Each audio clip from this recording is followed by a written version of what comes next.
إن شاء الله النهاردة هنتكلم عن موضوع كده بالنسبة لي. لو قرينا سورة معينة، السورة ديت لو قلناها بعدد معين بإذن الله بإذن الله أمور هتتيسر لنا، وأمور ربنا هيفرجها علينا من حيث لا ندري ولا نحتسب. والسورة دي فيها سر عظيم وفيها تفريج هموم وقضاء حوائج. لو قريناها بعدد معين، نبتدي مثلا من 7 أو 11 مرة أو 21 مرة أو 40 مرة. السورة دي سورة الشرح. السورة دي سورة عظيمة جدا وفيها طمأنينة. كل كلام ربنا طبعا كلام جميل. ربنا ييسر لنا كل أمورنا يا رب، ويشرح صدرنا ويبعد عننا أي مشاكل أو أي أذى. فلو قريناها بالأعداد اللي أنا قلت لكم عليها،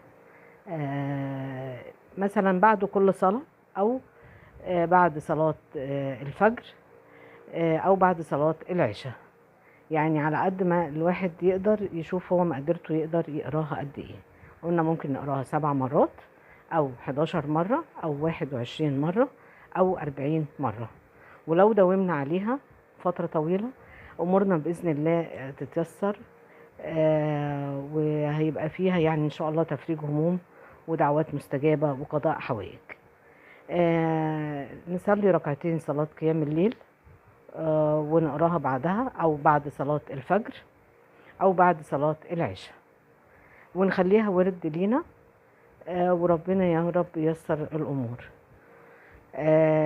لأن فيها آية عظيمة جدا: إن مع العسر يسر، إن مع العسر يسر. فوعد ربنا حق، مع العسر يسر. مهما ضاقت قوي واشتدت، نعلم ان ربنا يبعت فرج قريب بإذن الله. ولما تضيق قوي قوي، يعني ربنا يبعت بعدها فرج قريب ننسى بيه الضيقة اللي احنا كنا بنمر بيها.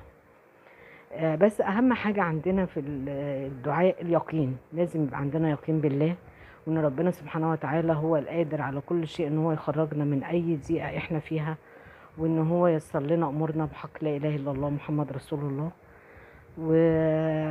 وحسن الظن بالله ده من اجمل ما يكون. وان شاء الله ان شاء الله ربنا يعني يحقق لكل انسان ما يرجوه من الله وما يتمناه، وربنا يحقق لنا كل ما نطلبه من الله عز وجل.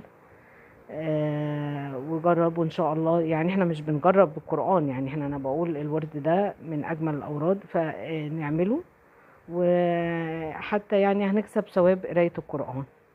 ويا رب دايما كده يجعلني أبشركم بالخير، وإن شاء الله يا رب يكتب لنا كل الخير والفرح والسعادة.